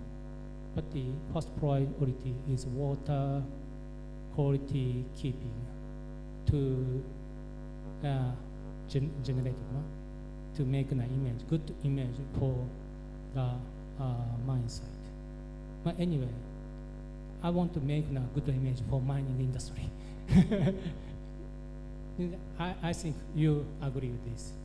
And the second one is prices. After around 2016, the price went down before that. The economist said it's a reason of growth rate of Chinese consumption.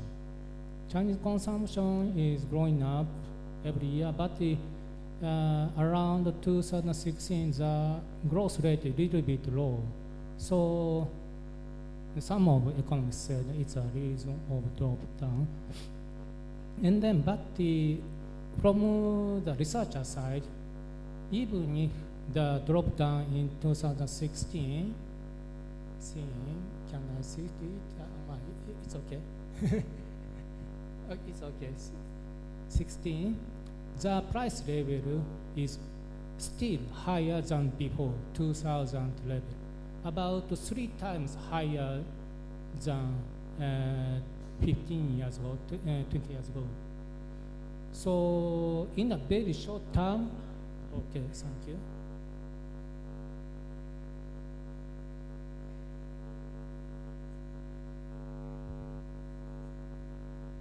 Go, if you can go back 3 or 4 pages. The metal price figure.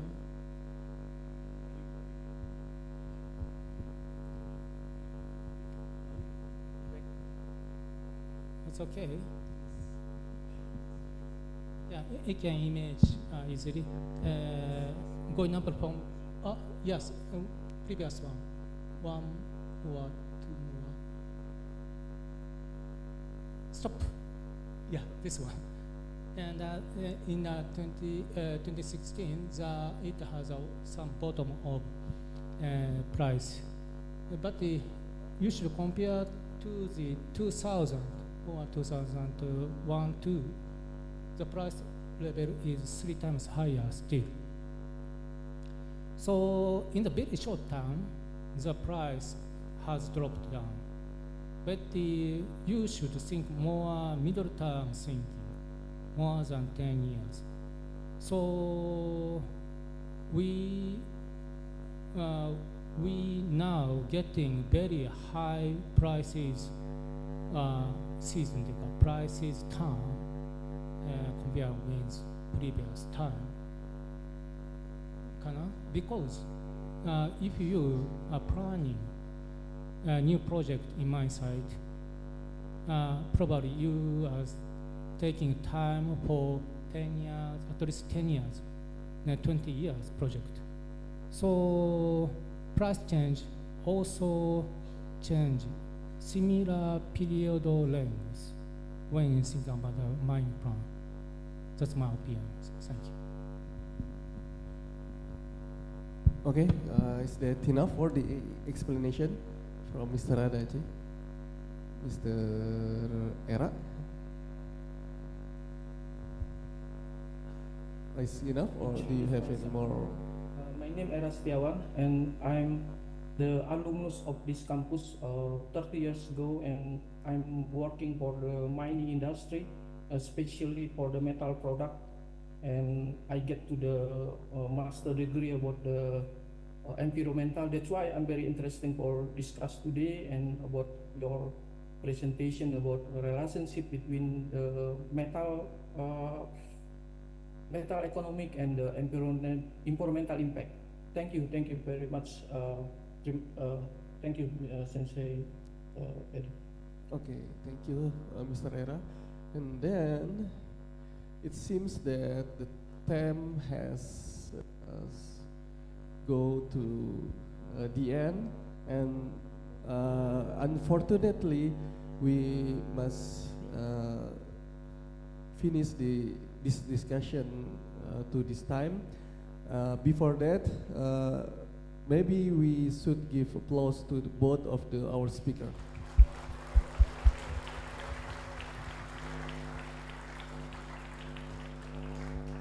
Thank you very much for Mr. Adachi and Mr. Rahman, and also for all of the audience, whether it's the audience in the room and also the audience in the online.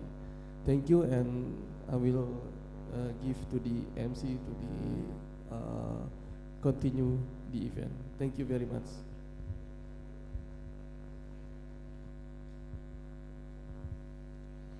Thank you so much about for the speaker and the moderator. That's incredible sessions for us, and applause for us too.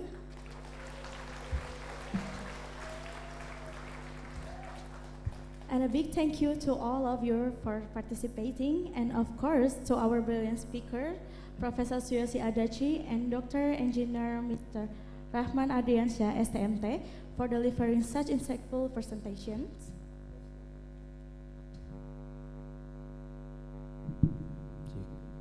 Let's not forget our moderator, Mr. Adrianto Rahman, ST Master of Science Engineering, for seamlessly guiding us through today's discussion. We hope today's event has provided valuable insight into the relationship between economic minerals and environmental sustainability. Your participation today contributes to fostering meaningful dialogue and solution for the future. Furthermore, the handover of souvenir from Mining Engineering Islamic University of Islam Bandung to Mr. Professor Suyoshi Adachi, and we invite the Dean Faculty of Engineering to give the souvenir.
For the moderators and the speaker, please sit back.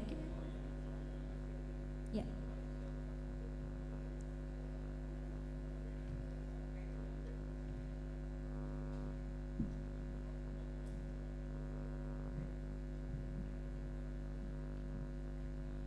We would like to thank all the speakers and the audience for attending today's Studium General.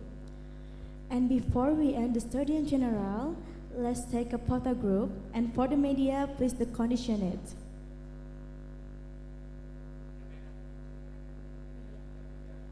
For the media, please to condition it.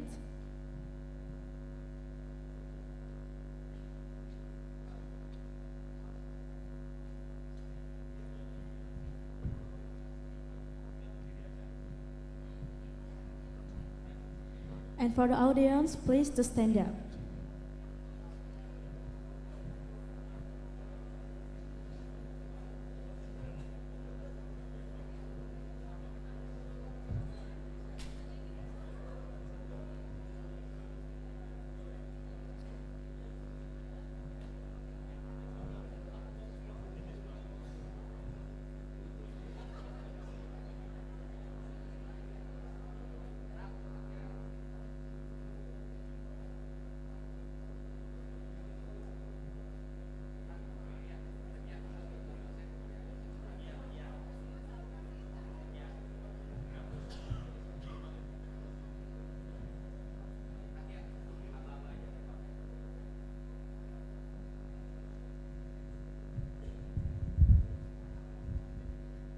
Take, okay, for the everyone, please.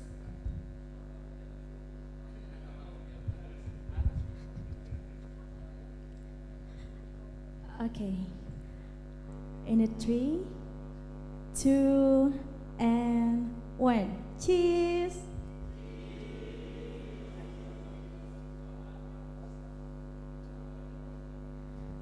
Second one.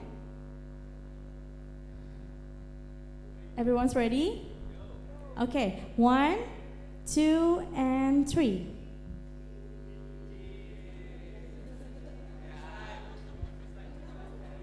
Oh, for the third one, we make the shape U like this. Everyone's like this, okay? For Unisba Unggul, okay. 1, 2, 3, cheers. Okay, thank you so much.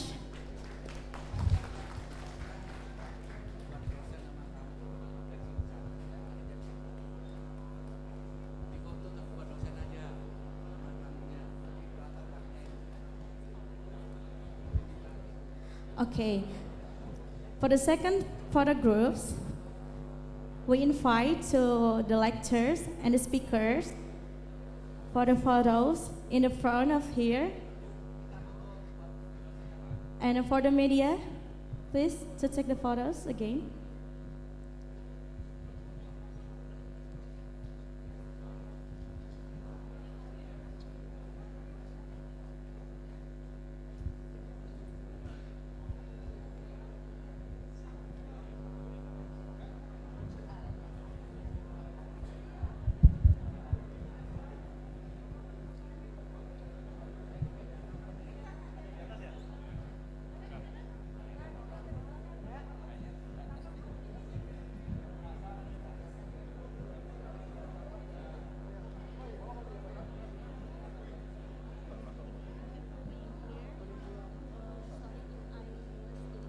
Disuruh merapat.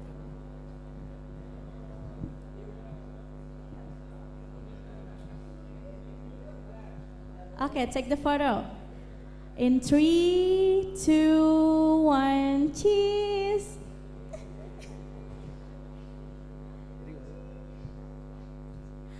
Okay, once again. 3, 2, 1, cheers.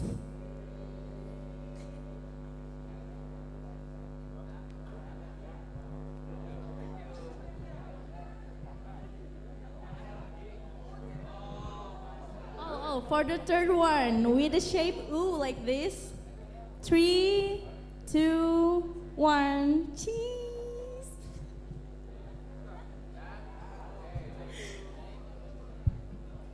Thank you for the media, speaker, lecturers, and moderator.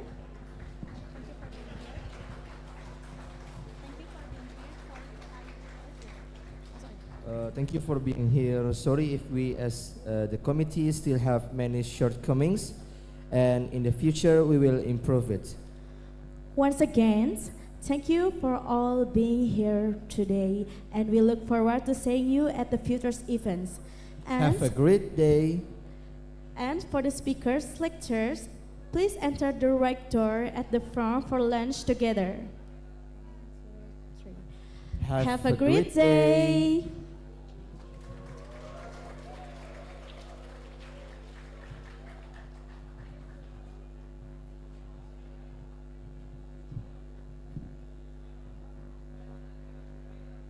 Don't forget, for a speaker and lecturer, please enter the right door at the front for lunch together.